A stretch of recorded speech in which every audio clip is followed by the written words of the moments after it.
안녕하십니까. 2차 심포지엄에 이어 인사드립니다.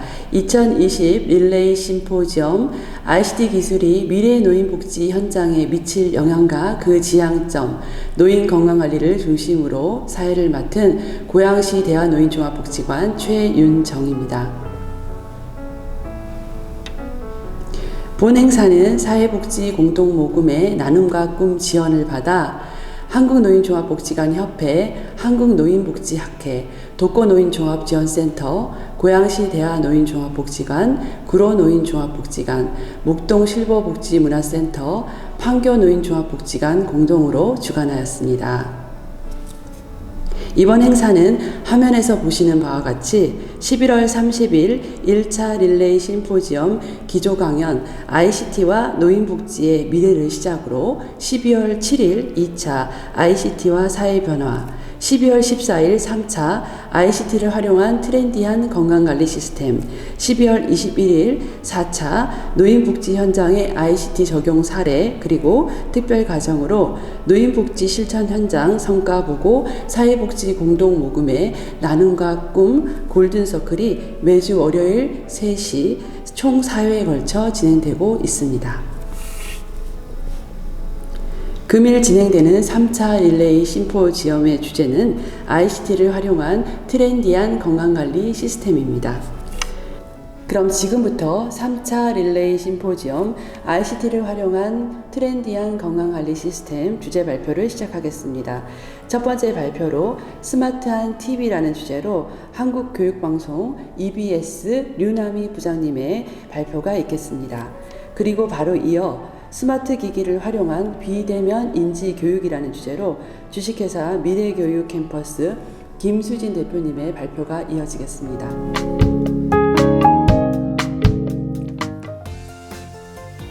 안녕하세요. 한국교육방송공사 유남희 부장입니다. 저는 오늘 액티브 시니어 세대와 스마트한 미디어와의 동행이라는 주제로 발표하겠습니다. 발표 순서는 우선 첫 번째, 주요한 변화에 대한 내용을 다루고, 두 번째, 시니어 대상 교육의 역할과 기회 부분을 모색을 해보고, 세 번째, 우리 개발 컨텐츠를 살펴보고, 네 번째로 미래를 위한 제언을 드리겠습니다. 첫 번째, 주요한 변화에 대한 것을 우선은 인구 통계학적인 부분과 포스트 코로나에 따른 사회적 변화, 그리고 미디어 산업 부문에 대해서 간략하게 살펴보겠습니다. 고령화 문제에 대해서 인구 통계학적으로 한번 살펴보겠습니다. 한국은 2025년에 고령 인구 만 65세 인구가 전체 인구의 20%를 초과하는 초고령 사회에 진입할 예정입니다.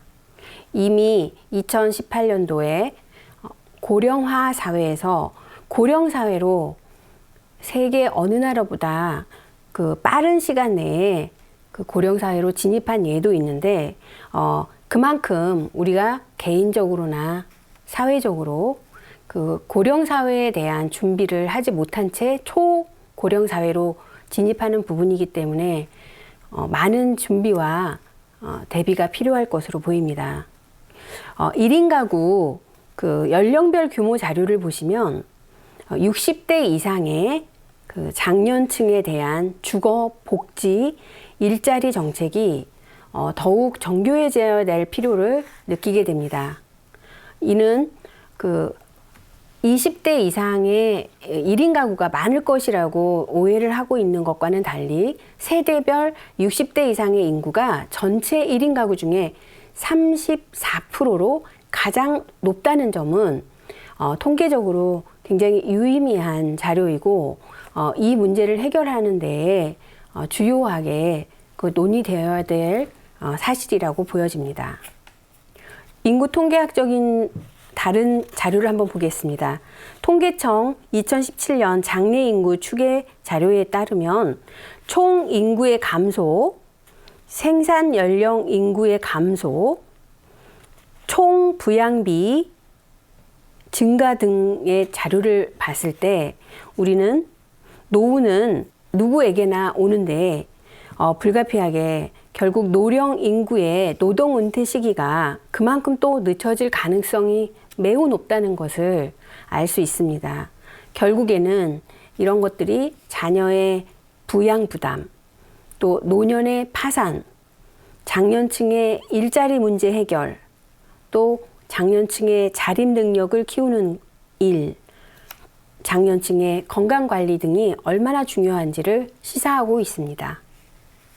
인구 통계학적으로 고령 인구와 관련한 유의미한 데이터는 액티브 시니어 세대로 일컬어지는 만 60세 이상의 급증입니다. 이 부분은 사회적으로 준비를 해야 될 굉장한 위협 요인이기도 하지만 액티브 시니어 세대가 갖는 특징을 잘 활용을 한다면 초고령 사회의 위협 요인을 잘 극복할 수 있는 희망이 될 수도 있다는 생각을 합니다. 다음으로 이제 포스트 코로나 관련된 사회 변화와 미디어 부문의 변화에 대해서 간략하게 살펴보겠습니다. 코로나로 인해서 전 분야의 비대면 디지털 전환 가속화가 초래되는 사회적 변화. 이건 한마디로 말하면 언택트입니다. 주요 소비 활동이 비대면으로 급격하게 전환되고 디지털 중심으로 소비가 증가되어 있는데요. 모든 영역에서 디지털화가 이루어지고 있고 의학 부분마저도 코로나로 인해서 원격 의료가 허용이 되는 정책적 결정이 이루어졌습니다. 다음으로 미디어 산업 부문의 변화를 보면 재택 집콕 현상으로 인해서 TV 시청이나 모바일 온라인 서비스 사용량이 증가하고 OTT 서비스가 가속화되고 온라인 계약이 비대면 교육으로서 새로운 교육 패러다임으로 등장하고 취미나 직업 재취업 등의 성인을 위한 비대면 평생 교육 서비스가 급부상을 하게 된 데다가 콘텐츠 서비스 외에 금융이나 쇼핑에서도 온택트 소비가 급증하고 있습니다. 세 번째 장에서는 시니어 대상의 교육 역할과 기회에 대해서 살펴보겠습니다. 첫 번째로 콘텐츠 기획 및 추진 방향, 그리고 교육기관의 협력 모델에 대해서 살펴보겠습니다. 건강한 삶을 영위하기 위한 생활습관, 즉 식생활, 운동습관, 사회적 활동 관점에서 치매 예방과 스트레스를 해소할 수 있도록 내 건강 프로젝트에 우선해서 컨텐츠를 기획하고 추진하였습니다. 우리나라 65세 이상 인구의 10%는 치매를 앓고 있고 급증하는 치매의 사회적 비용으로 인해서 이에 대한 관심과 예방이 필요합니다. 치매는 무서운 질병이지만 예방으로 어느 정도 절감을 할 수 있는 부분이기 때문에 이로 인해서 치매 환자의 삶은 뿐만이 아니라 가족들의 삶도 개선을 할 수 있기 때문에 우리 프로젝트의 주요 주제로 선정을 했습니다. 컨텐츠의 주요 추진 방향을 헬스, 라이프 앤 케어 서비스로 보고 우선 치매 예방을 위한 운동과 정서치유, 레인지 컨텐츠를 개발을 하고 이 부분을 실감과 AI로 인해서 AI로 데이터를 관리하고 그리고 그 사회적 활동을 원격으로 할 수 있도록 비대면 서비스를 추가하는 방식으로 기획을 하였습니다. 사업 부분은 우선은 우리가 개발한 컨텐츠를 웹과 IPTV 등에 공급을 해서 가정에서 활용할 수 있는 환경을 구축하고 통신사의 홈트레이닝 일반 대상 상용화 서비스도 제안을 하고 있습니다. 또 오프라인 교육기관과 협력을 방안을 마련하는 부분으로 추진하고 있습니다. 이 서비스의 특징은 그 동작 인식이라든지 안면 인식 등의 새로운 기술을 이용하고 개인의 운동 이력을 관리하고 또 셋톱박스형으로 TV 셋톱박스형을 개발해서 AI 선생님과 내 동작을 매칭하거나 원격 다중으로 운동을 하는 것입니다. 국내 65세 인구의 10%인 약 75만 명이 치매 환자이고 2025년이 되면 약 300만 명까지 증가할 것으로 예측되고 있기 때문에 치매 환자나 가족의 행복과 사회적 비용 절감을 위해서는 사회적인 치매 예방 활동이 꼭 필요합니다. 그래서 저희는 치매 걱정, 스트레스 걱정을 털어버릴 뇌가 젊어지는 신체 체조, 그리고 뇌인지 활동, 정서 치유 활동을 기획하고 설계 제작하였습니다. 컨텐츠 기획 및 추진 방향과 관련해서 먼저 백달 다이어그램을 한번 살펴보겠습니다. 백달 다이어그램은 미디어별 주류가 되는 시대를 도식화한 것인데요. 2015년 이후부는 지금 따로 나와 있지 않습니다.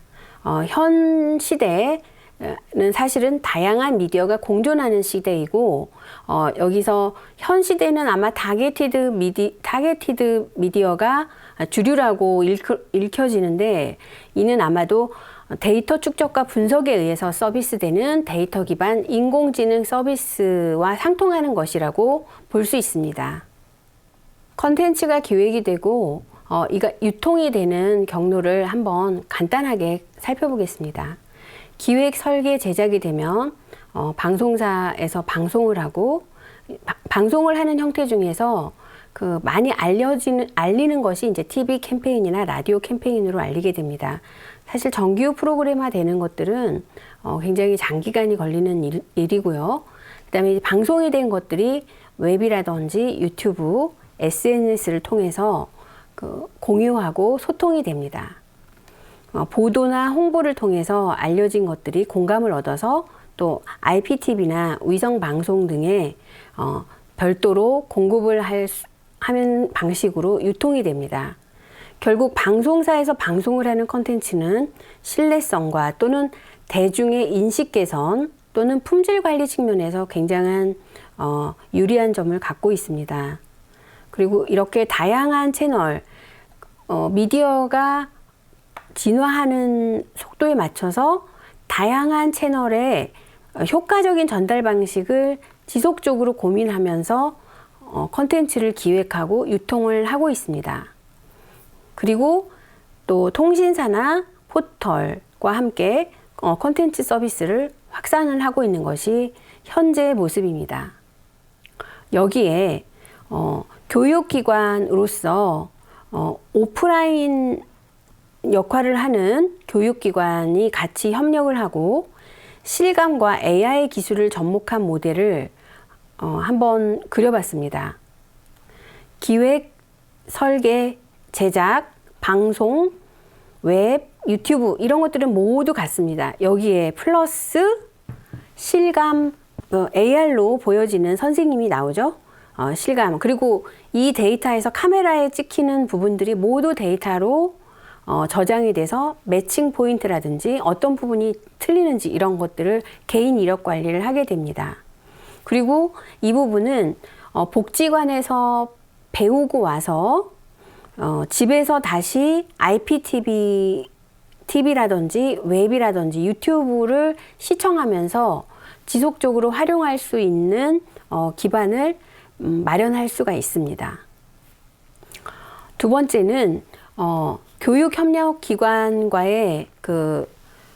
교육기관과의 협력 모델 두 번째는 현장에 맞는 커리큘럼과 방식에 대한 연구와 협력이 필요하다는 점입니다.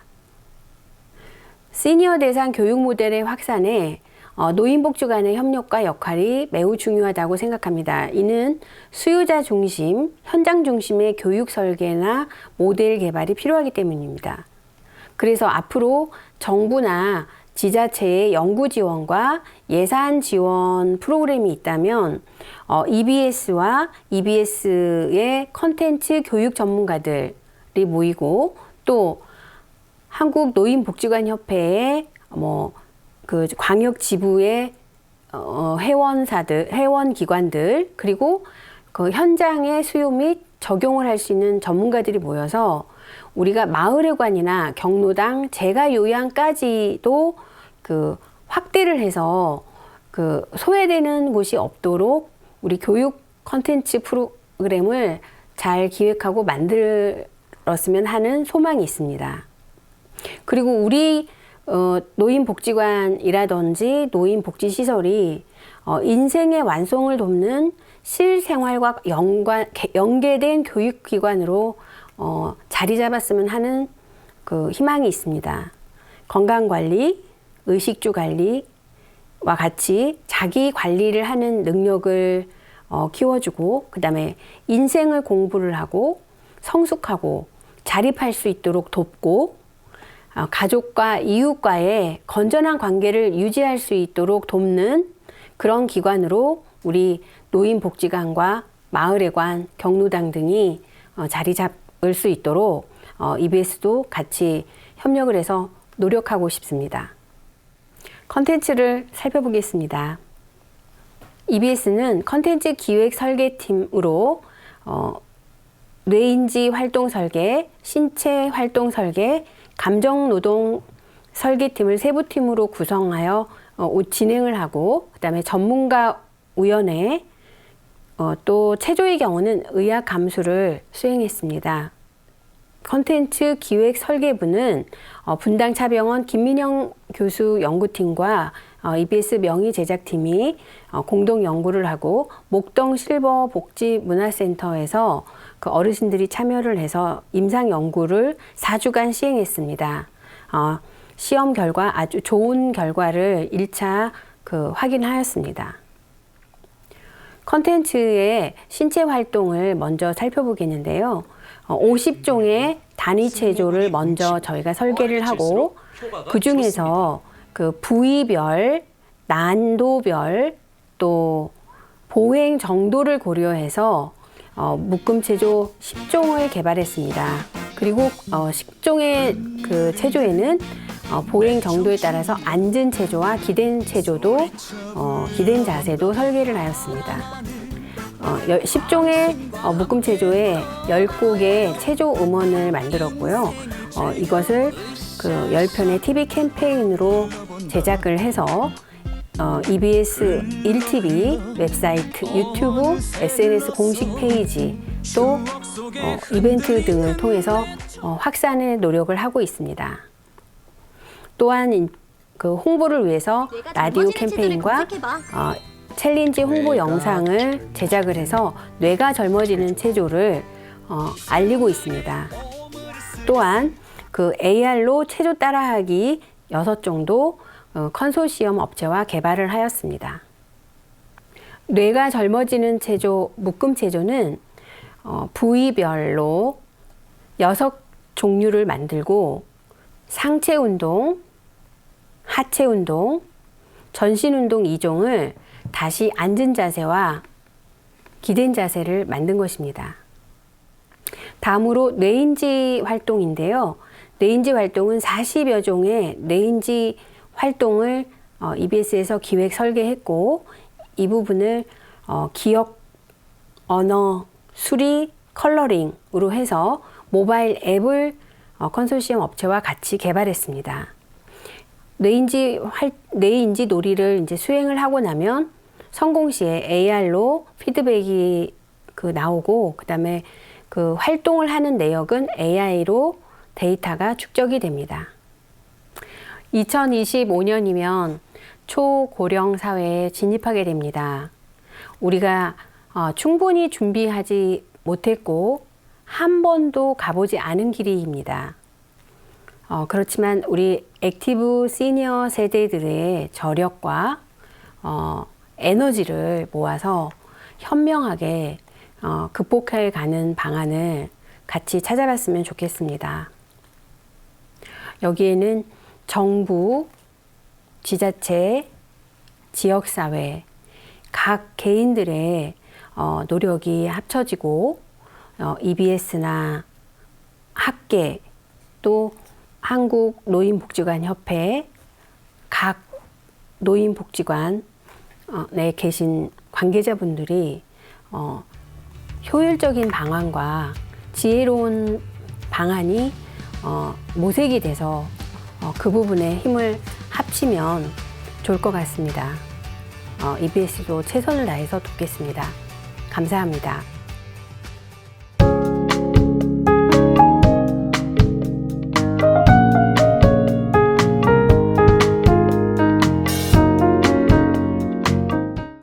안녕하십니까?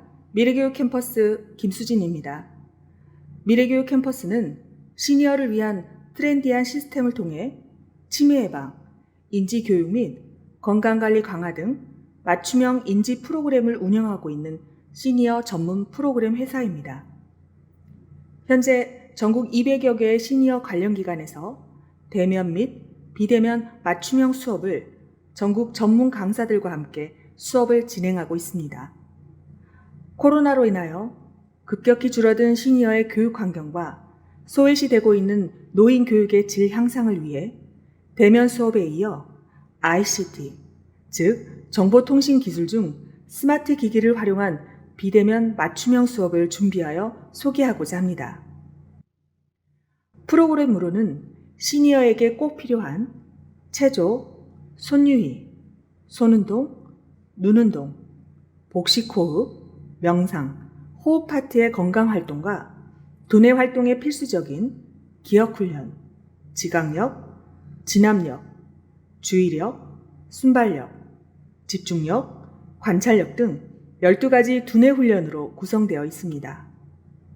특히 언어훈련과 미술을 통한 창의적 교육과 매일 사용이 가능한 워커지 활동이 추가되어 인지훈련에 꼭 필요한 프로그램으로 소개되고 있습니다. 전체 프로그램은 수준별 파트로 구성되어 있으며 강사님 또는 기관 종사자분들이 본 수업 또는 보조 수업으로 활용이 가능하게 구성되어 있어 누구나 쉽게 수업 진행 및 교육이 가능할 것이라고 생각됩니다. 현재 상황에서의 시니어 교육의 핵심은 누구나 쉽게 접근할 수 있는 ICT 기기, 특히 스마트 기기 활용 방법을 통한 교육일 것입니다. 먼저 기기 활용, 그리고 이어서 프로그램에 대해 간략히 설명드리겠습니다. 스마트폰을 활용한 개인별 수업 방법입니다. 먼저 스마트폰에서 당사에서 개발한 힐링 시니어 프로그램을 연결하는 방법을 소개하겠습니다. 가장 널리 알려진 인터넷 검색창에 한글로 힐링 시니어 또는 영문으로 힐링시니어닷컴을 입력하여 검색하시면 바로 제일 위에 힐링 시니어 홈페이지를 확인할 수 있습니다. 터치하시어 메인 화면으로 이동합니다. 그리고 프로그램을 본인 또는 교육에 맞는 내용을 클릭하시어 수업하시면 됩니다. 힐링 시니어를 검색한 후 터치하시면 메인 창 아래 오른쪽에 3개의 점이 있는 점을 터치하고 더보기 화면이 나오면 다시 살짝 왼쪽으로 밀어 한번 이동하시면 홈화면 추가 아이콘이 보입니다. 터치하시면 홈화면에 바로가기 추가가 진행이 되고 메인 화면에서 언제든지 볼 수 있게 세팅됩니다. 인터넷 검색창 또는 태블릿은 크롬을 찾으셔서 검색창에 한글로 힐링 시니어, 영문으로 힐링시니어닷컴으로 검색하시면 됩니다. 노트북과 스마트폰, 태블릿, TV에 연결하여 단체 수업을 하는 방법을 설명해 드리겠습니다. 복지관 교실과 강당에 있는 TV 또는 빔 프로젝트와 연결하여 단체 수업을 진행하시고자 할 때는 2가지의 방법으로 연결하여 큰 화면으로 수업을 하실 수 있습니다. 노트북 옆에 위치한 HDMI 케이블을 TV 뒷면에 연결하여 외부 입력 번호와 맞추시면 간단히 연결 가능합니다. 스마트폰 최신 제품은 TV 연결 전용 C타입 HDMI를 먼저 구매하여 스마트폰과 TV를 C타입 HDMI와 연결하시고 외부 입력 번호를 맞추시면 간단히 연결 가능합니다. 복지관에서의 활용법 설명입니다. 코로나로 인한 상황에서 비대면 수업의 장점을 설명해 드리겠습니다. 강사를 활용한 프로그램 운영 및 보조 수업의 활용이 가능하며 강사를 활용할 수 있는 복지관에서의 프로그램으로 기본적으로 도입 부분에서 어르신들의 집중력과 관찰력을 모으고 자연스럽게 수업의 분위기를 이끕니다. 그 다음 본 수업에 들어가기에 앞서서 어르신들의 집중력을 강화할 수 있는 프로그램으로 어르신들의 수업 도입 부분 때 좋은 힐링 프로그램입니다. 또한 본 수업이 미술이라고 가정하였을 때 미술 수업만 하기 위해서 바로 미술 작업이나 작품으로 들어가는 것이 아닌 수업 전에 소근육을 활용해서 두뇌를 회전하여 기억하고 마지막으로 회상을 함으로써 미술의 작품에 대한 결과가 다양하게 나올 수 있는 보조적인 수업으로 힐링 시니어 프로그램을 활용한다면 좋을 것 같습니다. 가정에서의 건강활동과 뇌 인지활동 셀프 교육. 어르신들이 가장 많이 소유하고 있는 디지털 기기는 바로 핸드폰일 것입니다. VR, AR 또는 태블릿, 심지어 TV를 사용하여 외부 입력을 누르는 것 자체를 굉장히 많은 어려움을 겪고 계십니다. 그러한 분들에게 기기를 설치하는 것이나 기기를 사용해서 어르신들이 수업에 활용하거나 참여한다는 것은 굉장히 많이 어려운 일이죠. 그래서 어르신들이 누구나 다 가지고 있고 누구나 쉽게 사용할 수 있는 핸드폰, 휴대폰을 사용해서 셀프 교육을 하시는 것도 굉장히 하나의 큰 방법이지 않을까 생각을 합니다. 장소라든지 공간 또는 시간에 상관없이 어디서든 사용할 수 있기 때문에 가정에서나 바깥에서 혼자 계실 때 또는 그룹으로 계실 때 친구분들끼리 계실 때도 언제든지 활용할 수 있는데요. 이것의 활용 방법은 무조건 이것을 공부라고 생각하기보다는 어르신들에게 무언가를 가르쳐 드린다기보다는 어르신들의 건강한 몸과 마음을 만들어 드리는 셀프 교육으로 굉장히 큰 도움이 될 것입니다. 바로 힐링 시니어의 체조와 손유희, 기본적으로 하실 수 있는 건강 체조, 치매 예방을 할 수 있는 체조들이 기본으로 들어가 있고요. 어르신들이 동화라든지 예전에 불렀던 전래, 민요를 통해서 손유희를 하실 수 있고 또 이것을 가지고 직접적으로 본 수업에 활용도 할 수 있기 때문에 건강활동과 뇌 인지 활동에는 굉장히 좋은 프로그램이지 않을까 싶습니다. 보호자와 함께하는 주차별 건강활동입니다. 어르신 혼자도 하실 수도 있겠지만 활동이 불가피하신 어르신들의 경우에는 가족과 함께 연계하여 같이 취미활동을 하신다면 아무래도 시너지가 더 높아질 것입니다. 그러기 위해 저희는 힐링 시니어라는 주차별로 활동을 따로따로 제공하고 있으며 또한 난이도도 각각 중하, 중상으로 나누어 조절하여 어르신들이 자신의 인지 수준에 맞는 다양한 활동을 제공해드리고 있습니다. 이러한 난이도 조절을 통해 어르신들이 쉽게 흥미를 잃거나 어려워서 포기하는 경우를 줄이고 가족 간의 편차가 있어도 모두 활동에 참여할 수 있게 함으로써 기존에 동일한 활동만 제공하였던 수업에서 차별화된 방법을 제시하고 있습니다. 마지막으로 인지활동 지원 서비스에서는 요양보호사님께서 어르신들을 찾아뵀을 때, 방문 서비스를 하였을 때 민간 지원 서비스 중에 하나로 인지활동을 수행하셔야 하는데요. 거기에 따른 프로그램을 매일 다르게 제공하고 프로그램에 필요한 물품과 내용을 준비하는 것이 사실상 어렵습니다. 이 어려움을 저희 힐링 시니어가 활동지, 계획안, 도입, 전개 부분을 제공함으로써 방문제가에 필요한 모든 서비스의 일환으로 저희가 인지 프로그램을 제공할 수 있는 서비스를 준비하였습니다. 장기요양 장애인 활동 지원의 보조 프로그램으로의 활용. 앞전에 언급한 것과 같이 장기요양뿐만 아니라 유아부터 청소년, 시니어에 이르기까지 모든 연령층에 필요한 프로그램으로 난이도를 조절하였으며 거기에 따른 보조 프로그램으로 활용할 수 있게끔 준비하였습니다. 또한 경로당 치매 예방 및 건강 프로그램으로 진행을 할 수도 있는데요. 치매는 걸리기 전에 예방을 해야 한다는 것은 누구나 잘 아는 사실입니다. 그래서 치매를 예방하기 위해 두뇌 프로그램, 협력 프로그램 등 여러 가지 프로그램이 있습니다. 여기에서 체조부터 복식, 명상, 회상 등 특히 회상을 통한 활동지 수업으로 많이 구성되어 회상을 통해 고전 영화뿐 아니라 대한뉴스라든지 오래된 장날이라든지 고전가요 등을 통해 어르신들의 치매 예방 프로그램을 진행하고 있습니다. 힐링 시니어 메인 화면 설명, 수준별 수업 설명. 힐링 시니어를 검색해 홈페이지로 들어가면 비대면 매일 수업이 있고 주간 수업이 있습니다. 여기서 매일 수업과 주간 수업은 난이도가 나뉘어져 있으며 난이도에 따라 어르신들의 수업을 선택해서 들으실 수 있습니다. 매일 수업에는 주차별은 4주차로 나누어져 있고 월, 화, 수, 목, 금, 주말마다 그날에 맞게 수업을 선택해 들으실 수 있습니다.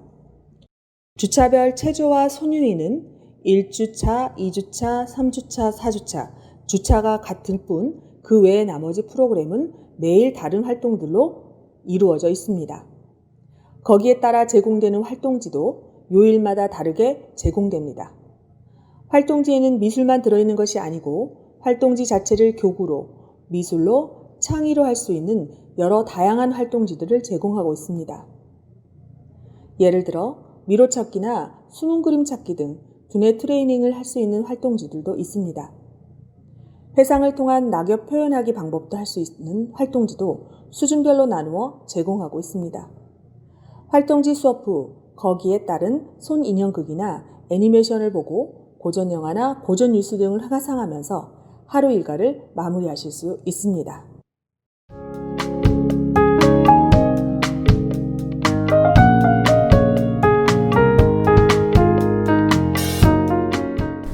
네, 류남희 부장님, 김수진 대표님 주제 발표 감사드립니다. 다음으로는 반응형 혼합현실 기술을 활용한 무인 피트니스 트레이닝 서비스라는 주제로 조이 피트니스 정상권 대표님의 발표에 이어 엠브레인 치매 예방 앱이라는 주제로 케어유 신준영 대표님의 발표가 있겠습니다.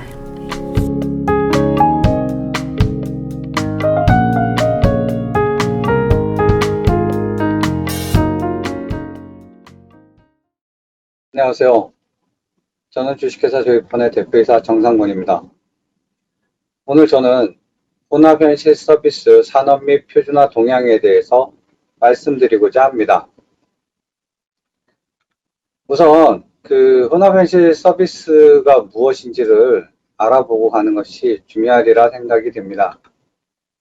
실감형 혼합현실이라고 하는 것은 현실 세계와 또 가상 세계, 광범위한 스펙트럼을 일컫는 용어인데요. 특히 실감형 혼합현실이라고 하는 것은 사용자의 오감을 통해서 실제와 같은 느낌을 주는 형태의 혼합현실을 의미한다고 말씀드릴 수 있겠습니다. 지금 보시는 것은 매트릭스라고 하는 영화에서의 개념인데요. 현실 세계가 있고 가상의 세계가 있죠. 가상 세계는 매트릭스라고 알려져 있고요. 그런데 그 안에 스미스 요원이라고 하는 가상의 객체가 어느 날 갑자기 현실의 세계로 뛰어들어옵니다. 이렇게 가상의 객체가 현실의 세계에서 표현될 때 이것을 우리는 증강현실이라고 이야기를 하고요. 이걸 이제 Augmented Reality라고 하죠. AR.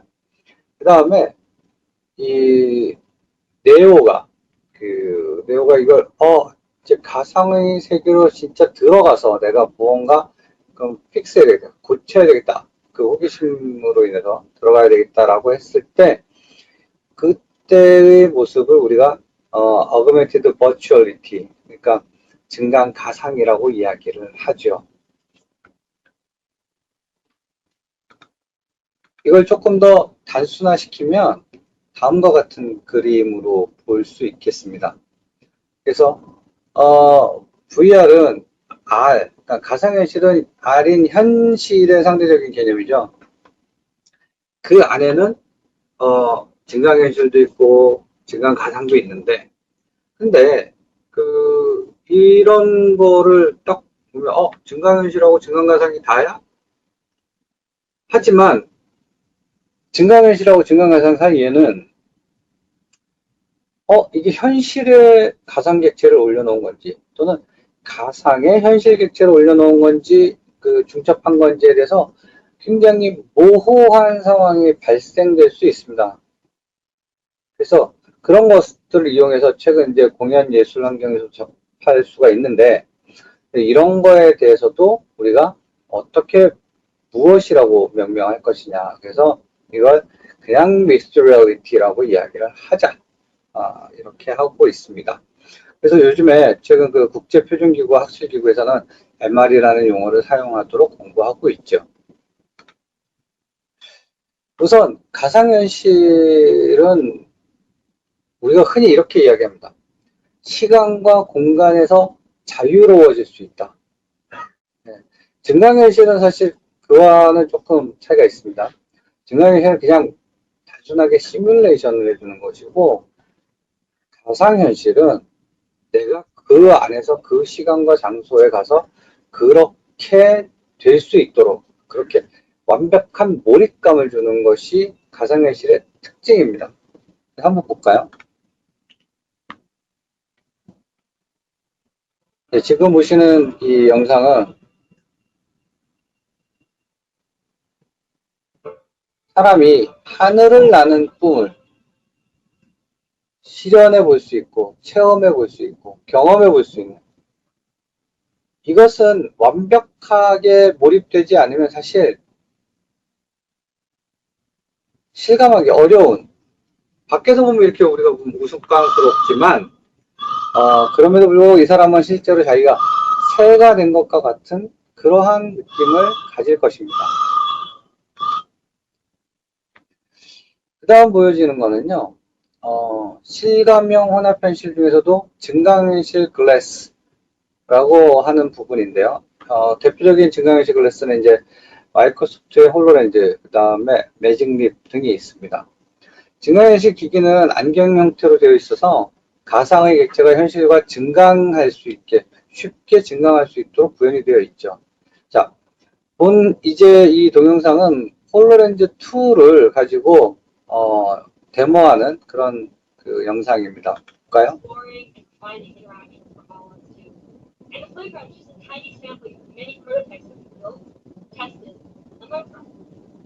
Our approach is basically to try out as many things as we could and look for the things that stood out. So, for example, here I've got three sliders. 이렇게 그 글래스를 끼고 있으면은 진짜 내 눈앞에 저런 것들이 있는 것과 같은 그런 사용자 경험을 주게 되죠. 하지만 이거는 현실이 배경이 되고 현실이 베이스가 돼서 이런 오브젝트들이 그냥 가상의 오브젝트들이 증강되어 있는 거죠. 그래서 다릅니다.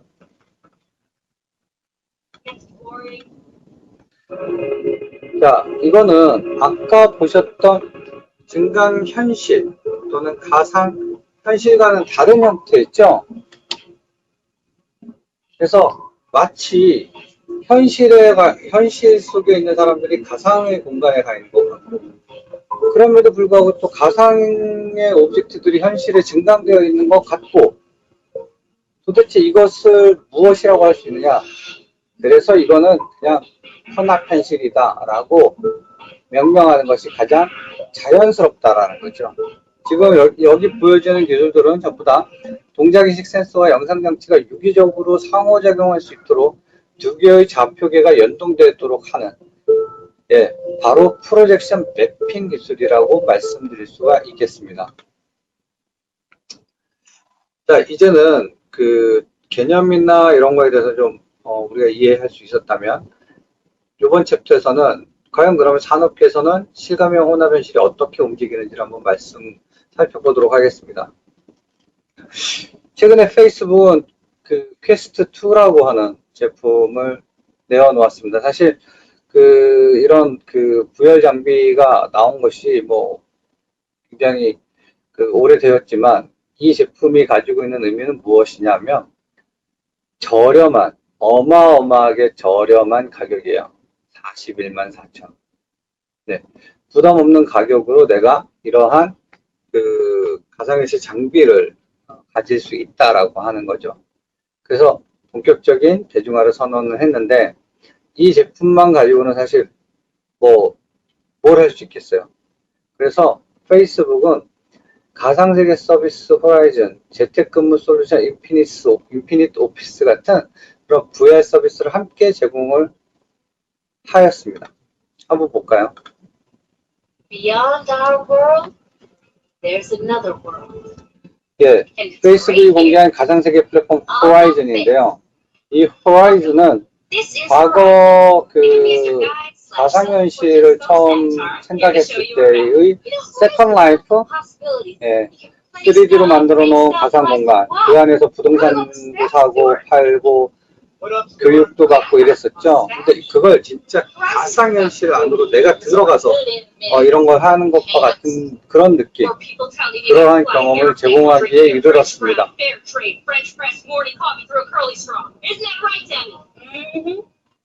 정말 여기서 진정한 커뮤니티를 만드는, 재밌겠죠? Actually, I'm from New Zealand. And you can even build a world of your own, like laser tag, land. 이게 가상현실이기 때문에 가능합니다. 증강현실로는 이런 몰입감을 줄 수 있겠어요? 절대 불가능하죠? 그래서 증강현실하고 가상현실은 완전히 다릅니다. 만에 하나 이런 게 있어요. 우리 흔히 이야기 듣다 보면 증강현실하고 가상현실을 하나로 합쳤다. 그래서 믹스 리얼리티가 말도 안 되는 얘기죠. 여기서 뭔가 합치는 순간 바로 그거는 가상현실은 없어지는 거예요. 또 한번 볼까요? 이거는 재택근무 솔루션인 인피니트 오피스입니다.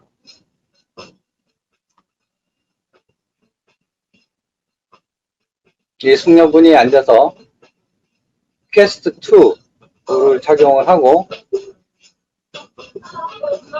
집에서 업무를 보내요. 채팅창에 불이 들어오고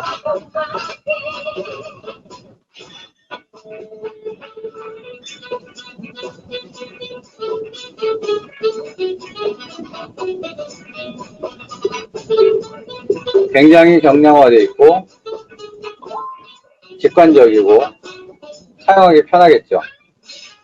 물론 저거는 이제 데모 영상이기 때문에 많이 아주 연출된 영상이겠습니다. 저 정도까지의 FOV가 구현이 될지는 모르겠습니다만 인터랙션 인터페이스가 조금은 달라지겠지만 그럼에도 불구하고 굉장히 어떻게 보면 지금의 온라인 서비스 환경보다 훨씬 더 직관적이고 좋을 것 같아요.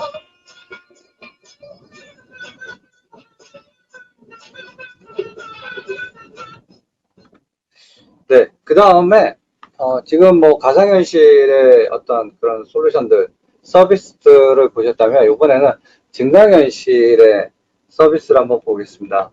지금 보실 영상은 마이크로소프트 홀로렌즈를 이용해서 증강현실 아바타를 가지고 텔레프레젠스의 가능성을 제시한 겁니다. Now, it's a pleasure to be here in Las Vegas to present to you. Now, I got invited to do keynotes 네, across the globe. 이 줄리아 And while it's easy 화이트라고 to 하는 be 이제 here in Las Vegas, it isn't always easy for me to travel 분인데요. across the world. 마이크로소프트 And even when I do, 애저의 I 사업 always speak the local 부사장이신 것 language. 같아요. Well, what if neither language nor distance mattered for me to deliver a fantastic keynote? What if technology could help 그래서 me 이분은 anywhere I needed to be and speak any language I wanted? 하실 수 있는 게 영어밖에 없대요. We are 근데 putting together the 자기의 power of 보이스를 가지고 AI 영어를 하는 to create 그러한 truly 아바타를 만들어 game-changing. 내십니다. Now, it's a pleasure to be here in Las Vegas. 볼까요? Let's get started. First, let me introduce you to Mini-Me. 네, 본인의 미니미를 This is 만들었죠. my perfect hologram. And thanks to the power of HoloLens 2, she just floats right with me. I'm literally 그리고 이 아바타를 현실 세계로 끄집어내는 텔레프레젠스를 시연합니다. to do a keynote. So let's get her up so she can do full-size Japanese keynote. Render keynote.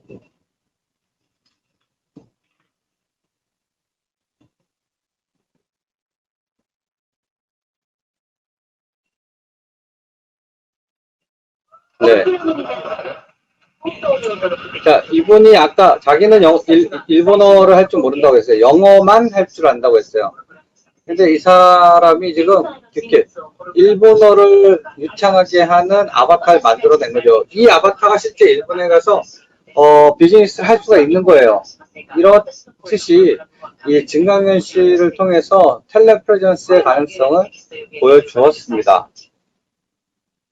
그 다음 산업계를 보면은요, 동작 반응형 모션러닝 홈 트레이닝 제품인 미러는 최근 글로벌 패션 브랜드 회사인 룰루레몬이라고 하는 회사에 자그마치 5억 달러의 돈으로 인수가 됐습니다. 한번 볼까요? 어떤 서비스길래 이게 5억 달러에 인수가 됐을까요? Chance to grow stronger. An opportunity to push yourself. 예, 블랙 디스플레이가 뭐 TV죠. TV 같은 거를 이제 놓고 저걸 보면서 이제 운동을 하는 그런 겁니다. No matter who you are or where you are, the mirror lets you work out with world-class trainers in live or on-demand classes. We have encouragement when you need it. 예, 이렇게 운동하는데 증강현실 기술을 쓰는 거죠. 괜찮죠? 네, 이렇게 이제 실감형 혼합현실 기술은 산업계를 통해서 우리 생활에 밀접하게 다가와 있습니다. 다음은 표준화 동향을 한번 살펴볼까 합니다. 일단 국내 표준화는 TTA의 단체 표준을 좀 이야기해 볼 수 있을 것 같은데 2020년도의 TTA 단체 표준은 이렇게 보시는 바와 같이 5건 사용자 정보 기반의 동작 출력 인터페이스 제작 참조 모델을 포함해서 5가지의 표준이 올해 제정이 될 걸로 이제 예상이 되고요. 그 다음에 이제 과거에도 보면 2018년, 19년 벌써 2년 동안 꽤 많은 단체 표준들이 TTA에서 만들어졌네요. IEEE 3079라고 해서 해외 쪽에서 굉장히 유명한 국제 표준 기구인데 이 표준 기구는 지난 9월 24일 SASB, 그러니까 스탠다드 어소시에이트 스탠다드 보드에서 국제 표준으로 제정이 완성이 되었습니다. 이 표준은 그러니까 가상현실 HMD를 쓰고 나면은 보통 컨텐츠 이용할 때 어지러움을 많이 느끼잖아요. 그 어지러움을 저감할 수 있는 그러한 기술에 대한 표준을 만들었고 그 표준이 이제 금년 9월 24일에 이제 제정이 돼서 선포가 되었습니다. 그리고 그 3079 표준이 끝나고 3079.1과 .2가 새로 또 만들어졌는데 .1은 3079에서 다루었던 표준 중에서 그 모션 투 포톤 레이턴시라고 하는 부분들이 있어요. 그래서 이게 뭐냐면 이제 내가 그 HMD를 쓰고 좌우로 움직였을 때 같이 그거에 반응해서 영상, 이미지가 바뀌어야 되는데 이때의 그 이미지가 바뀌는 데에 걸리는 일단 IMU 센서를 써서 Inertial Measurement Unit이라고 하는 IMU 센서가 반응한 것에 따라서 영상이 변화하는 이때의 딜레이 타임을 MTP 레이턴시라고 하는데 그 부분에 대한 기술 이런 것들에 대한 표준화를 진행하는 것이 이제 3079.1이고요. 그다음 3079.2는 아까 보셨던 것처럼 동작 인식을 동작에 대해서 동작을 가지고 배우는 그런 것에 혼합현실 표준 프레임워크를 표준화를 하겠다 하는 것입니다. 그래서 이러한 일들이 현재 국제표준에서도 진행이 되고 있습니다. 네, 이상으로 현재 그 표준이 어떻게 진행되고 있는 것까지 한번 살펴보았는데 만약에 궁금하신 내용들이 있으면은 채팅창을 통해서 얼마든지 질문해 주시고 제 발표는 이것으로 마치겠습니다. 감사합니다.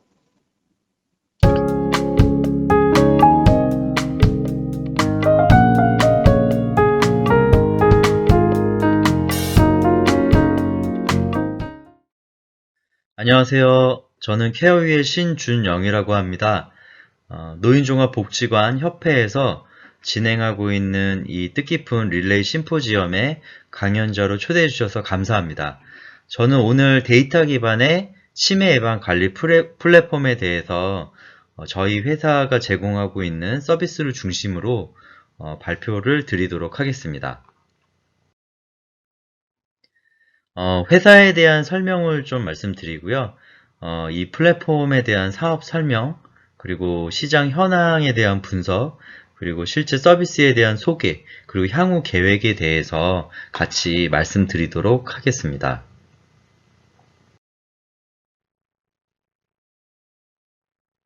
케어유는 2014년에 이제 설립이 됐고요. 현재는 사회적 기업입니다. 그리고 올해는 그 치매 극복 선도 기업으로 선정이 돼서 다양한 활동들을 그동안 해왔고요.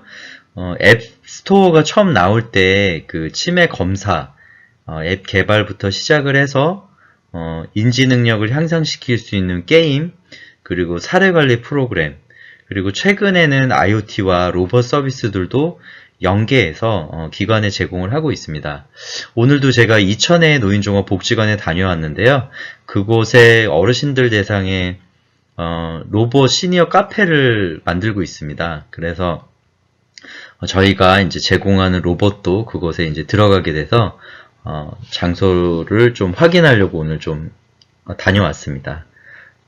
그래서 어르신들에게 그 IT나 ICT 서비스를 통해서 어르신들의 좀 삶의 질을 높이고자 하는 그런 미션을 가지고 계속해서 진행해 왔고요. 현장에서의 어르신 대상의 실제적인 교육도 진행해 왔고, 어떤 기관의 어떤 필요나 니즈들에 대해서도 저희가 서비스 자체에 반영하는 노력들을 해왔고요. 또 국가 차원의 어떤 연구개발 과제에도 참여해서 좀 다양한 형태의 이런 서비스들을 고도화하는 것들을 계속해서 노력해 왔습니다. 저는 케어유의 대표로 있으면서 현재 정보화진흥원에서 정보격차 해소팀의 전문위원으로 지금 한 3년 정도 계속 활동을 하고 있고요. 노인종합복지관 협회와는 그 인지지원 서비스 시범 사업이 있을 때에 초기에 들어가서 저희가 전산화하는 작업들을 좀 먼저 진행을 했었습니다. 근데 이제 인지지원 시범 사업이 계속 좀 지속되지 않았지만은 저희는 사례 관리 어떤 플랫폼으로서 그러한 방향성이 맞다고 생각을 하고요. 시범 사업 이후에도 이것들을 계속 플랫폼으로 진화하면서 서비스를 고도화하는 일들을 계속해서 해왔습니다. 지금은 직원이 한 10명 정도 저희 되고요. 관련 분야에 있어서 조금 열정을 가진 직원들이랑 함께 플랫폼을 계속 개발해 나가고 있고, 또 내부뿐만 아니라 외부에서 어떤 그 자문을 주실 수 있는 전문가 분들이랑 같이 컨텐츠와 플랫폼들을 계속해서 고도화해 나가고 있습니다. 국가적인 차원에서의 어떤 치매 관리에 대한 그 굉장히 많은 비용들이 지급되고 있고, 또 향후에도 이 비용은 계속해서 증가할 전망이고요. 국가 차원에서도 원인 규명과 예방에서부터 진단, 그리고 치료, 돌봄, 그리고 이제 인프라 구축까지 영역별로 이런 그 연구 개발에 대한 막대한 비용들을 투자를 하고, 이런 부분들을 통해서 건강한 초고령 사회를 만들어가고 치매를 예방하기 위한 국가적 차원에서의 어떤 노력들을 기울이고 있습니다. 저희는 이 부분에 있어서 원인 규명과 예방 활동에 좀 중점을 두고 플랫폼을 개발하고 컨텐츠를 개발하는 일들을 하고 있고요. 이런 것들이 향후에는 그 고령층에 대한 연구 데이터로 이어질 수 있도록 이런 것들을 마이닝하는 작업들을 같이 해나가고 있습니다. 다양한 형태의 노인복지 시설이 현재 존재하고 있고, 이 기관들마다 그 치매 예방과 어떤 치매 관리에 대한 그런 체계들을 구축하기 위한 나름의 노력을 하고 있습니다. 그리고 커뮤니티 케어와 뭐 에이징 인 플레이스 이런 얘기들이 실제로 나오고 있고 그래서 제가 서비스도 늘어나고 있죠. 그러면서 서비스 영역 안에서도 다양한 형태의 어떤 프로그램들이나 예산들이 계속해서 증가하고 있는 때이고요. 하지만은 이런 치매 예방이나 어떤 프로그램을 전문적으로 제공할 수 있는 인력은 상당히 좀 부족한 그런 상황입니다. 그러다 보니까 이제 현장에서 종사자분들이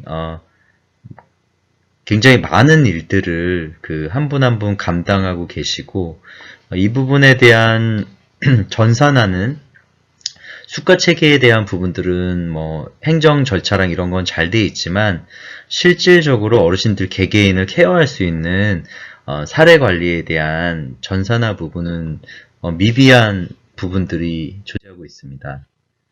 그래서 저희는 이러한 어르신 개개인별로 사례 관리들을 전산화해서 통합적으로 관리할 수가 있고 필요한 인적 자원과 어떤 지역의 자원 그리고 프로그램들을 플랫폼 내에서 효과적으로 지원해 드릴 수 있는 이런 플랫폼들을 만들어가는 일을 계속 하고 있고요. 서비스명을 엠브레인 플랫폼이라고 하고 있습니다. 그래서 지역에 필요한 자원들 그리고 내부적으로는 사례 관리에 필요한 기본적인 양식과 가이드를 제공하고 있고요. 그리고 이제 필요한 컨텐츠들을 제공을 하고 있는데요. 이런 것들을 활용해서 어르신들 대상의 교육이 이루어질 수 있도록 하고 있습니다. 그리고 이러한 과정들을 통해서 수집된 데이터가 의료기관이나 어떤 의료시설로 넘어가실 때에는 의미 있는 정보로 전달될 수 있도록 이런 부분들을 구축해 나가고 있습니다. 저희가 제공하는 서비스에 대해 말씀드리겠는데요. 표준 사례 서식지, 그러니까 어르신들을 케어한다는 게 과연 어떤 부분들을 체크하고 관리해야 될지에 대한 일단은 가이드가 필요하다고 생각이 됩니다. 그래서 이런 부분들에 대한 서식지들을 제공하고 이 기본적인 서식지들을 통해서 필수적인 데이터들을 수집을 하게 됩니다. 그래서 거기에 맞는 어떤 계획이나 활동들을 설계할 수 있도록 하고요. 인지 영역 5개 영역별로 총 20여 종의 게임들이 인지 수준에 맞춰서 1단계부터 30단계까지 제공이 됩니다. 그리고 치매나 우울증, 스트레스 등에 관련된 테스트들이 제공이 돼서 개인별로 이제 이러한 결과들이 축적될 수 있도록 제공을 하고 있고요. 그 다음에 이제 독거노인 분들 같은 경우는 지속적인 생활에 대한 모니터링이 필요한데 이거와 관련돼서는 기존의 IoT 솔루션들을 활용해서 어르신들을 관찰하고 모니터링 할 수 있도록 플랫폼 내에서 제공을 하고 있습니다. 그리고 결국에는 이용자의 눈높이에 맞게 이런 디지털 기기나 교육들이 이루어져야 되는데 이러한 부분들도 50플러스 센터라든지 은퇴하신 분들 대상으로 어떤 지역사회 돌봄 인력으로 활동하실 수 있도록 강사 양성 과정이라든지 이런 부분들을 함께 지내고 있습니다. 사례 서식지는 기존의 인지지원 시범 서비스를 하면서 건강보험공단에서 연구를 통해 가지고 33종의 그런 항목들을 좀 제시를 하셨는데요. 이런 부분들을 위주로 해서 기본적인 가이드 서식지를 제공하고 있고요. 이렇게 해서 모아진 정보들을 통해서 어르신들별로 활동 목표들이나 실제 수행 계획들을 설정하실 수 있도록 전산화해서 제공하고 있습니다.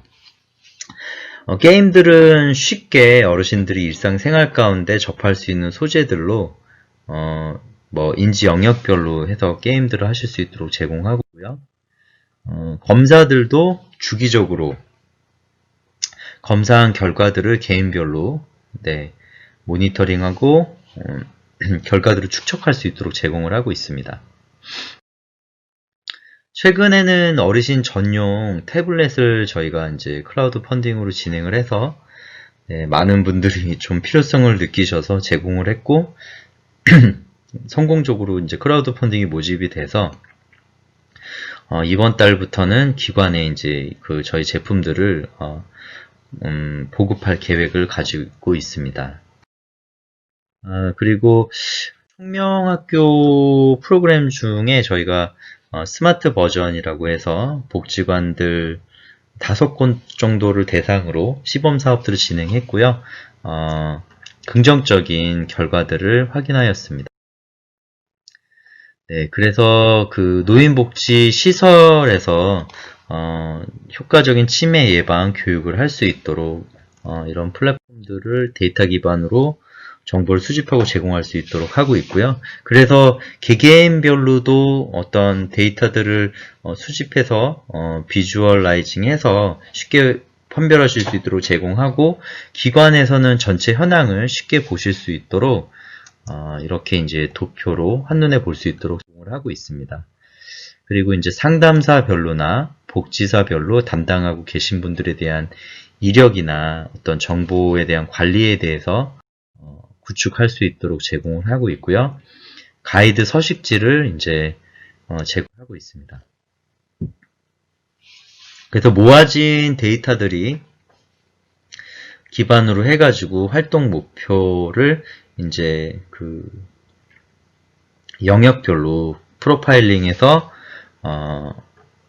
지속적으로 관찰하고 모니터링 할 수 있도록 그리고 개선 방향을 제시할 수 있도록 이런 것들을 전산화해서 제공하고 있고요. 어르신은 자기에게 필요한 정보들을 보실 수 있도록 했고 또 관리하는 사람 입장에서는 또 필요한 정보들을 볼 수 있도록 사용자에 따라 가지고 다른 뷰가 이제 제공이 되고 있습니다. 그리고 2020년에 저희가 어느 정도 이제 1차 버전을 완료를 했고요. 또 내년에도 지역사회 자원들을 플랫폼 내에서 연계하는 것들을 계속해서 업데이트해 나갈 예정입니다. 현재는 이런 서비스들을 기관의 이용 수에 맞춰서 저희가 이제 제공을 하고 있고요. 네, 다양한 형태의 어떤 요금제들이나 이런 부분들 그리고 사회적 기업으로서 CSR 프로그램 등의 연계를 통해서 또 제공할 수 있는 부분들은 제공하기 위해서 노력을 하고 있습니다. 최근에는 노인종합복지관에서 먼저 시작을 했는데 치매 안심센터라든지 데이케어 센터 쪽으로 해서 이제 이런 치매 예방 플랫폼으로서의 채널별 특징들을 살려서 저희가 제공을 하고 있고요. 네. 그런 회원사들의 프로모션을 통해 가지고 전체 시설의 50% 정도를 목표로 해서 사업을 현재 진행하고 있습니다. 작년부터는 그 어떤 기업의 그 CSR 프로그램들을 연계해 가지고요. 궁극적으로는 어르신들에게는 더 좋은 가격으로 이런 서비스들을 이용할 수 있도록 제공하는 것을 목표로 하고 있고요. 데이터 기반의 어떤 사업을 통해 가지고 사업 영역에 필요한 데이터들을 제공하는 것을 그 목표로 사업 계속해서 해나가고 있습니다. 그래서 국내에서는 치매 예방 넘버원 플랫폼이 되는 것을 목표로 하고 있고요. 이러한 저희의 노력들이 실제로 데이터 기반으로 이루어지고 이것들을 통해서 어르신들의 삶의 질이 실질적으로 향상이 되고 현장에 계신 종사자분들에게는 업무의 효율성을 높이고 어르신들 케어의 질을 높여나가는 좋은 도구가 될 수 있도록 계속해서 만들어 나가는 것이 저희의 목표이고요. 또 그러한 역할을 저희가 할 수 있도록 노인종합복지관 협회와 같이 저희도 꾸준히 노력해 나가도록 하겠습니다. 이상으로 저희 서비스를 중심으로 데이터 기반의 그 치매 예방 관리 플랫폼에 관련된 발표를 마치도록 하겠습니다. 끝까지 경청해 주셔서 감사합니다.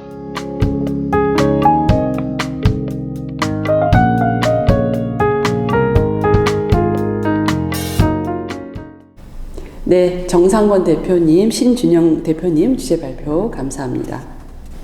다음은 3차 릴레이 심포지엄 마지막 주제 발표입니다. 옴니 CNS에서 VR과 함께하는 정신건강이라는 주제로 발표를 해주시겠습니다.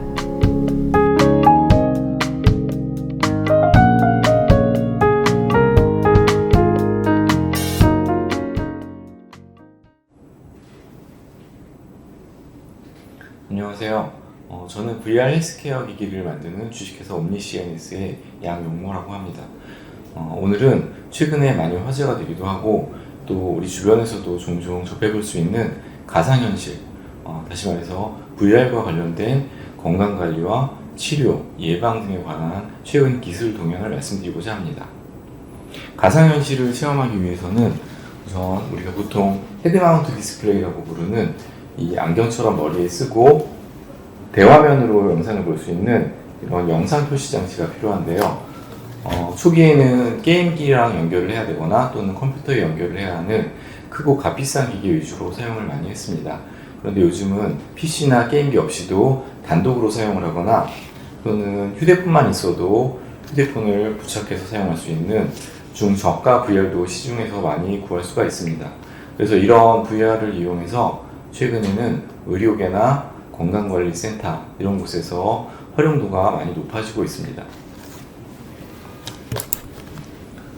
그래서 이 시간에는 간단하게나마 VR 가상현실과 그것을 이용한 헬스케어 시장, 그리고 기술, 그리고 분야별 VR 활용예, 그리고 간단하게나마 마지막으로 화면을 통해서 VR을 간접적으로나마 체험해 볼 수 있는 시간을 갖도록 하겠습니다. 첫 번째로 보여드리는 부분은 이제 세계 VR 헬스케어 시장인데요. 이제 보통 VR을 얘기할 때 AR이라는 용어와 같이 사용하고 있는데, VR은 버추얼 리얼리티로 이제 가상현실이라고 부르고, AR은 오그멘티드 리얼리티라고 해서 증강현실이라고 부릅니다. VR과 AR이 다른 점은 이제 VR은 가상현실 공간을 만들어서 화면상에 보여주는 것이고, AR 같은 경우는 현실 화면에다가 이제 정보를 가미해서 보여준다고 해서 이제 증강현실이라고 부르고 있습니다. 이 시장을 보시면 이제 2016년에 1조 원 규모의 이제 시장이었었는데 2019년, 2023년까지 해서 이제 4조, 5조 원 이상의 규모를 가진 시장으로 발전될 것으로 보고 있습니다. 그래서 이제 VR은 AR과 함께 교육이나 재활훈련, 심리치료 분야 등에 넓게 사용되고 있고요. 그에 따라서 의료 서비스 생산성과 효율성이 많이 올라가고 있습니다. 먼저 의학교육이나 진단 수술 분야를 보면 수술 연습이라든지 실제 수술 전에 시뮬레이션을 통해서 수술 성공률을 높일 수 있고, 그 다음으로 두 번째로 이제 쓰는 부분은 재활훈련 분야인데요. 가상현실과 함께 모션 캡처 기술 또는 이제 로봇 팔, 로봇 다리 이런 기술들이 결합돼서 재활훈련을 하는데 많이 사용될 수 있고요. 그리고 세 번째로 이제 심리치료 분야에서도 사용을 하고 있고요. 가상현실을 활용해서 공포나 어떤 위험에 노출시킴으로써 외상후 스트레스 장애 또는 이제 고소공포증, 미실공포증 같은 그런 공포증 치료에 사용되고, 그리고 스트레스 완화에도 많이 사용되고 있습니다. 첫 번째로 보시는 것이 이제 미국에서 사용하고 있는 메디컬 리얼리티라고 하는 의료교육 프로그램이고요. 두 번째 그림이 G스페이스라고 하는 해부학 교육 프로그램. 그리고 세 번째 그림은 분당 서울대병원에서 만든 스마트 수술실입니다. 아래쪽에도 유사하게 수술 시뮬레이션 프로그램이 이제 스탠포드 대학에서 이제 활용이 되고 있고요. 그리고 VR과 햅틱 기술, 햅틱이라고 하면 이제 터치가 되면 터치에 따라 반응을 느낄 수 있는 그런 기술인데요. 이걸 활용한 원격 수술 프로그램 이런 것도 영국에서 연구가 되고 있고요. 그리고 AR 홀로렌즈를 활용한 수술 시스템이 이제 홀로그래픽 내비게이션 플랫폼이라는 것인데, 이런 것들도 이제 어떤 화면에서 보시는 것처럼 어떤 척추의 각도라든지 뭐 이런 것들을 이제 정보를 제공해 줌으로써 좀 더 정확한 수술을 할 수 있는 이런 시스템이 이제 만들어지고 있습니다. 재활 분야에서도 VR을 많이 사용하고 있는데요. 첫 번째 보시는 것처럼 마인드 모시오 프로라는 재활 프로그램 이제 스위스에서 이제 사용하고 있고요. 두 번째는 VR 게임과 결합한 재활 로봇 로코마트라는 것도 있고요.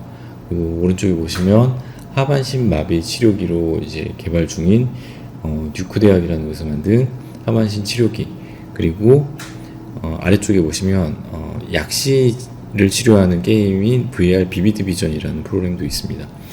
그리고 분당 차병원의 재활의학센터에서 사용하고 있는 VR을 활용한 재활치료도 있고요. 그리고 가천대 길병원에서 하는 가상현실 치료센터라는 곳이 있는데, 이곳에서 VR을 활용해서 이제 인지훈련을 할 수 있도록 하는 그런 프로그램이 있습니다. 인지훈련이라고 하면 이제 보통 치매성 질환이라든지 어떤 그런 치매 예방을 위해서 인지훈련을 하는 것인데요. 예를 들면 어떤 동작에 대해서 반응을 유도하는 그런 게임도 있고요. 예를 들면 리듬 게임 같은 거고요. 그리고 이제 기억력 테스트라고 해서 첫 번째 전에 나왔던 숫자나 그림, 또는 두 번째 전에 나왔던 숫자나 그림을 기억해서 맞추도록 하는 그런 엔텍테스크라고 하는 그런 훈련 프로그램들도 있고요. 그런 다양한 것들이 이제 VR을 활용해서 이용되고 있습니다. 그리고 세 번째로 이제 심리치료 분야에 사용되는 VR인데요. 첫 번째 프로그램은 이제 버추얼 비에트남이라고 하는 외상후 스트레스 장애 치료에 사용되는 그런 VR 프로그램입니다. 보시는 것처럼 이제 베트남 전장의 화면을 볼 수가 있고요. 베트남에 참전했던 참전 군인들의 상상 속에서 이렇게 왜곡되고 변형된 그런 그 참전 기억들을 실제로 가상현실 공간에 이제 재구성해 줌으로써 그것을 다시 느끼고 어떤 그런 스트레스라든지 충격이라든지 그런 경험을 완화할 수 있는 그런 용도로 이제 사용되는 프로그램입니다. 그리고 두 번째로 보시는 거는 버추얼 이라크라고 해서 이제 앞에 보신 버추얼 비에트남하고 유사한 프로그램이고, 마찬가지로 이라크전 참전 용사들의 외상후 스트레스 증후군을 완화시키고 치료하는 데 사용하고 있는 프로그램입니다. 그리고 아래쪽에 이제 공포증 VR 치료 프로그램으로 이제 삼성에서 7개국에서 실제로 테스트를 한 VR 고소공포증 치료 실험이 있었습니다. 이제 이 실험을 통해서 고소공포증의 노출을 더 많이 시킴으로써, 그러니까 어떤 높은 장소에 노출을 더 많이, 그러니까 어떤 높은 장소에 노출을 많이 시킴으로써 그 공포에 대한 그런 강도를 완화시키고, 그럼으로써 이제 고소공포증을 어느 정도 완화시키는 그런 치료 역할을 했다는 그런 결과를 보여주는 그런 실험이었습니다. 그리고 이제 오른쪽에 위아래 보시는 두 개의 그림은 VR을 활용한 상호작용 또는 자립심을 돕는 프로그램이고요. 이거는 이제 대인 관계에 문제가 있는 어려움을 겪는 친구들이나 어떤 자폐성 질환이 있는 친구들의 어떤 그런 자폐 증상을 개선하는 데 도움을 주기 위해서 만들어 놓은 VR 프로그램입니다. 이렇게 앞에서 보신 것처럼 의료 분야라든지 재활 또는 치유, 심리치료 이런 부분에서는 이제 VR이 적극적으로 활용이 되고 있는데요. 이제 개인들, 이제 집에 계신 우리 가족들이나 어르신들 또는 학생들 이런 분들을 위해서 VR을 활용할 수 있는 솔루션들이 최근에 많이 개발이 되고 있습니다. 더군다나 요즘은 코로나19로 인해서 밖에 나가기도 어렵고 누굴 만나기도 어렵고 여행 가는 건 더더욱 어렵고, 그렇게 이제 스트레스만 쌓여가고 이제 휴식과 치료가 필요한데 여행을 갈 수 없는 이런 현실 속에서 저희가 가상의 공간에서 이런 것들을 체험하실 수 있도록 제공을 하고 있는데요. 저희가 제공하는 이제 개인 맞춤형 VR이라는 것은 실감하고 몰입감이 있는 VR의 특징을 살려서 어떤 개인의 심리 상태 또 신체 상태에 맞춰서 그 심리적 안정과 스트레스 완화 효과를 줄 수 있는 그런 콘텐츠를 제공하고, 그리고 더불어서 이제 치매라든지 어떤 인지 또는 재활 이런 것들을 훈련할 수 있고 예방할 수 있는 그런 훈련 콘텐츠를 같이 만들고 있습니다. 그래서 저희가 만든 우주라든지 어떤 산에 대한 영상 이런 것들을 한 1분 정도 잠깐 보여드리도록 하겠습니다. 이제 이 영상들은 특징적으로 우리가 체험할 수 없는 공간, 갈 수 없는 공간에 대한 영상을 컴퓨터 그래픽으로 만든 거고요. 그리고 또 여기 나오는 음원들은 저희가 기능성 음악이라고 해서, 기능성 음원이라고 해서 뇌파를 자극할 수 있는 그런 바이노럴 비트를 심기도 하는데요. 그걸 통해서 이제 이완이나 자극, 이완이 필요할 때는 이완 음악, 어떤 자극이나 활력이 필요할 때는 자극이나 활력에 도움을 줄 수 있는 그런 음악, 이러한 기능성 음악들을 같이 제공을 함으로 해서 눈으로만 감상하는 것이 아니라 온몸으로 이 영상과 음악을 느낄 수 있도록 그렇게 힐링 영상을 제공하고 있습니다.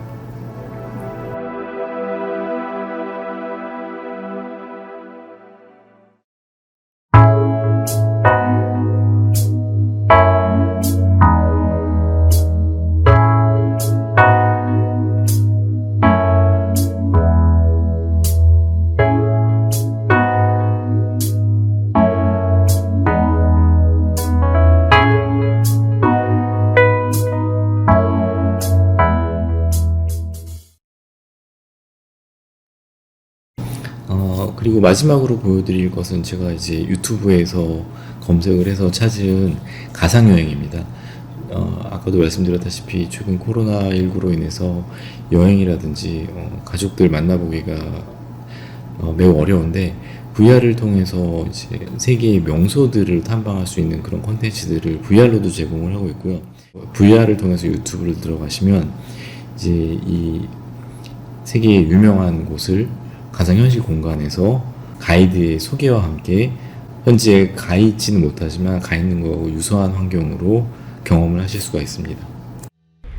지금부터 저와 함께 광장과 분수의 도시인 이탈리아의 로마 여행을 시작하겠습니다. 정면에 보이는 문은 로마의 북쪽 관문 포폴로 문입니다. 이 문을 통과하면 민중의 광장이라는 뜻을 가진 포폴로 광장이 나옵니다.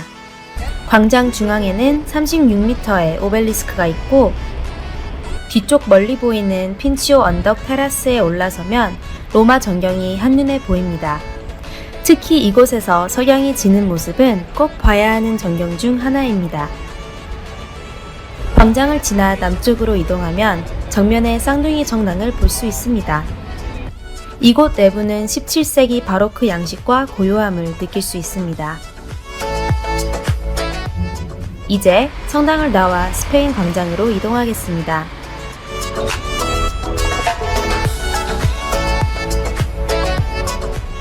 스페인 광장에는 바르카차라 금리는 난파선 분수가 있고 뒤쪽을 돌아서면 명품 브랜드샵이 많은 콘도티 거리와도 연결되어 있습니다. 분수 뒤쪽으로는 영화 로마의 휴일에서 오드리 헵번이 젤라또를 먹는 장면으로 유명한 스페인 계단이 있습니다. 그리고 계단의 끝에는 트리니타 데이 몬티 성당이 있습니다. 광장의 도시답게 로마에는 크고 작은 광장들이 많고 사람들이 3355 모여 이야기도 나눕니다. 축구에 열광하는 나라인 만큼 로마에서 축구 경기가 열리는 날에는 AS 로마 직원들이 유니폼을 입고 경기를 홍보하는 장면도 볼 수 있습니다.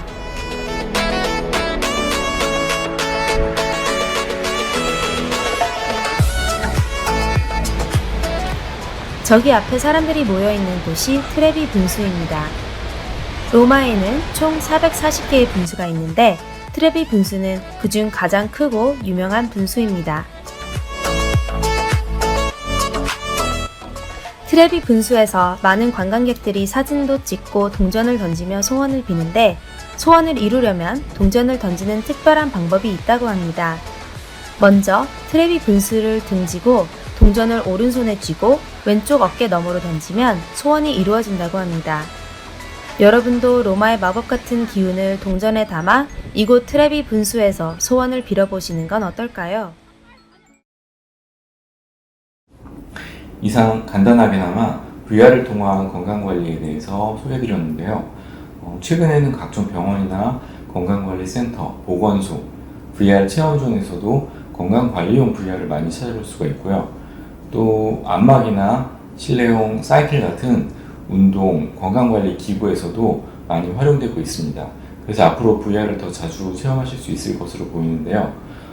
VR을 사용하면 어지럽다, 두통이 온다 이런 말씀들을 많이 하시는 분들도 있습니다. 그런데 최근에 나오는 영상이나 게임들은 그런 부작용들을 많이 개선해서 나오고 있어서 앞으로 건강관리 서비스나 이런 주변 체험센터에서 분약을 더 자주 보실 수 있을 것이라고 생각됩니다. 잘 사용하셔서 정신건강 관리에 많은 도움이 되셨으면 합니다. 그럼 이상으로 VR과 함께하는 건강관리 세션을 마무리하겠습니다. 이상입니다.